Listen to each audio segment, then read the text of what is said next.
On the Black Lives Matter idea, I want to find the people. I want to find the people alongside you who think Black lives don't matter. I'm still looking for those people. Really, I mean, like the implication is, of course, that for a bunch of people out there, for some reason, they're fine with black people getting shot in the street for no reason. Hands up, don't shoot was based on a lie. That's problematic. The idea that there is a huge number of black young men who are being shot for no reason by police officers is not statistically true. It's just not statistically true. The fact is that according to statistical studies at John Jay College, if you're a white man in a similar confrontation with police, you have a better chance of being shot by police than if you are a young black man. More white men are shot by the police every year in the country than young black men are shot by police in the country. The idea that there is a spate, and there's an easy proof. We know all of their names. We know all of their names. When there are 30 million black men in America. Okay, when we know President Obama said that we have a spate, it's a slow rolling crisis. Once every couple of weeks we have a case that's under dispute. So let's take his statistic. Okay, so let's say it's 26. Not one is too many, and we all agree. But is it really a slow rolling crisis with a broad trend across the nation when there are 30 million black people in the entire country? And 26 people are shot under disputed circumstances, and probably at least half of those, the cop is at least justified. In Michael Brown, he was justified. Okay, and so basing it on falsities, you can't base a narrative on lies. We're running out of time. Well, I agree it's not, but is it racism or government venality? I mean, as I say about it, is it racism or government being corrupt? Meaning that in the city of Seattle, for example, they can't fill a pothole, but they become evil geniuses when it comes to the parking meters. Right? According to Pew Research, the net worth of white families in 2013 was $141,000. For black families, it was $11,000, even less than the $19,000 it was in 2007. According to economist Edward Wolf of the University of New York, excluding vehicles and other durables, the median black family worth is just $1,700, while 40% of black families have zero or negative wealth. White family worth, in terms of financial worth, is 69 times more than that of black families. Given this disparity, how can you argue that racism is not a driving factor in income inequality? Because it has nothing to do with race and everything to do with culture. And when you have a culture that doesn't, you know what? Explain to me. You explain to me why black kids aren't graduating high school. Explain that one to me. Explain to me why black kids are shooting each other in rates significantly higher than whites are shooting each other. Explain to me why 13% of the population is responsible for 50% of the murder. Explain to me why the number of black kids in prison, not for innocent reasons, not for walking down the street and getting pulled into a prison, is so high. Explain, if it has nothing to do with culture, explain to me why the single motherhood rate in the black community jumped from 20% to 70% in the same course of time that the civil rights movement has made such tremendous strides. Is America more racist now than it was in 1960? And if it is, please explain to me how that happened. I look at the Baltimore uprisings as more than just riots, right? I hate the idea when you say thugs and riots, right? White people riot as well. When y'all win Super Bowls 2 years in a row, y'all get off the hook. Don't make it seem like it's just Baltimore getting upset. So my 30-second answer is I feel the frustration of what's happening in the community, and I think it's a symptom. The uprisings are a symptom of a pressure that's been unaddressed for too long. I'm offended by the language of uprising applied to people who are breaking into other black people's stores and looting them. This is a lack of values, and people who are destroying private property, destroying cop cars, in an uprising against what exactly? Against the black police chief, against a mostly minority police force, against the black mayor, against the black president, against the black attorney general, against against a city council that is 9 of 15 are black and all 15 are elected Democrats. What is the uprising against? What is it seeking to achieve? I still don't see what exactly the riots are seeking to achieve. Bottom line is, this is all, it all could be boiled down to just act like a mensch. Act like a human being. Honestly, it's not useful to riot, it's not useful to break things, it's not useful to throw rocks at people. And the idea that we're supposed to sort of correlate your level of outrage. I'm going to stick to the 30 seconds on this. Yeah, the last sentence. The last sentence. Yeah. The idea that we're supposed to correlate your level of outrage with a certain level of justification. In other words, the more outraged you are and the more angry you are, the more justified you must be, is absolute nonsense. The question that I was going to ask, though, is it's not any person of color, I assume. I mean, if they decided that they were going to staff the school board, for example, with Ward Connerly and Thomas Sowell and Condoleezza Rice and Clarence Thomas, you'd be standing up against that and saying that these are not real black people, I assume. Well, really? Boy, I need to get Thomas Sowell to run over there. No, really, I mean, because the argument, I mean, that's culture, something not that's racial beautiful. color. That's what makes America great. That's what makes our society work, is when you've got the reflection of those who, it's the same argument of what we see in the courtrooms. What happens when you have the judicial, the judges who are primarily white, when you have folks who are sitting in front of the courtrooms who are of a different color. You try to bring that balance so that those who are representing or in those positions of power reflect the service needs or that community that they're serving. But if we I'm not want it in mistaken, the classroom, we want it in the courtroom, we But want if it I'm not in mistaken, the politics. NAACP opposed, for example, the nomination of Janice Rogers Brown to the Supreme Court.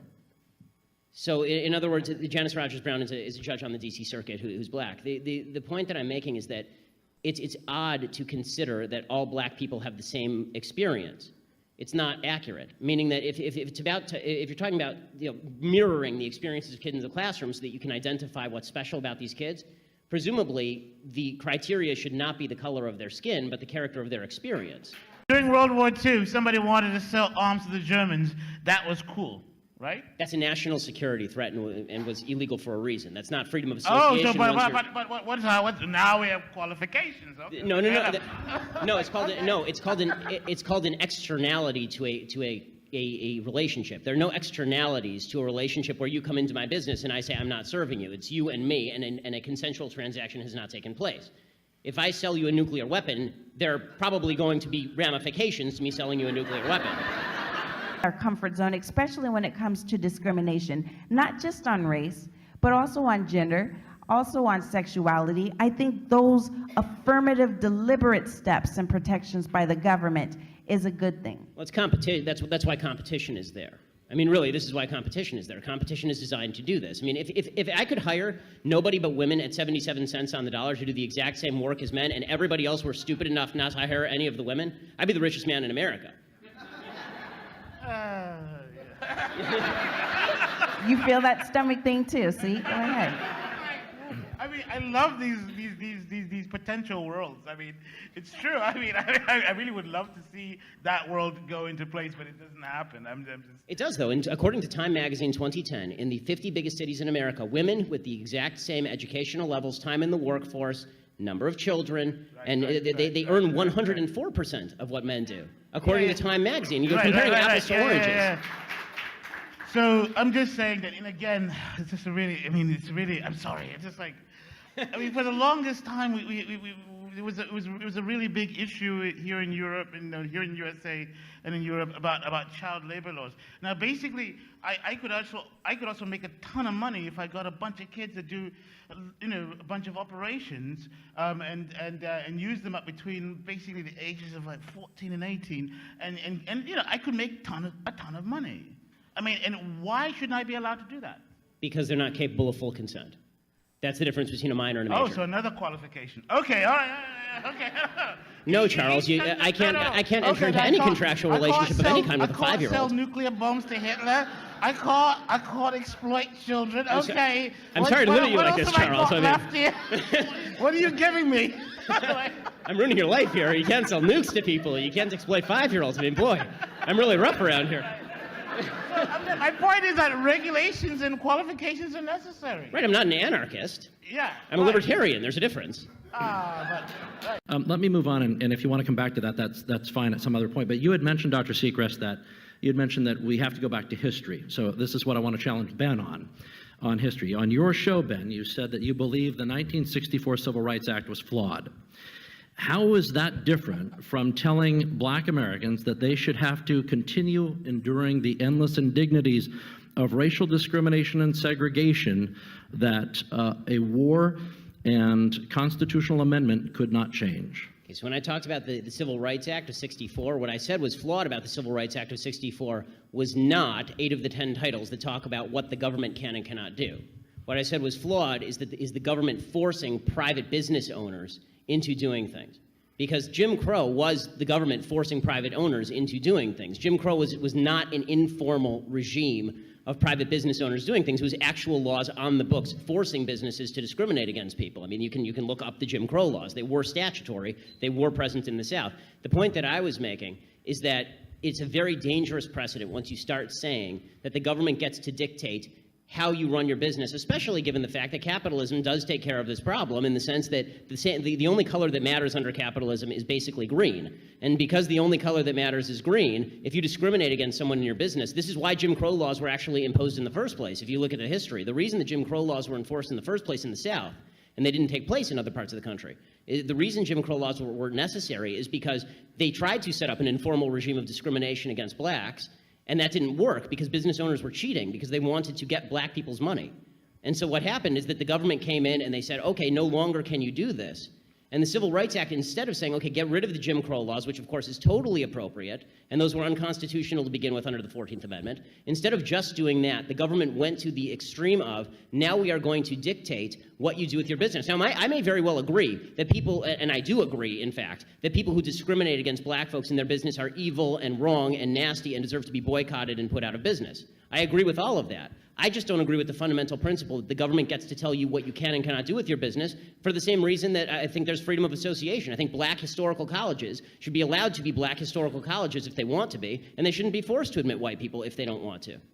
In a very nutshell way, all I would say is that I'm sure that I would have experienced challenges that are different than the challenges that I've experienced as, for example, a Jew in America. Well, thank God I'm a Jew in America. This is the greatest country to Jews in the history of the world.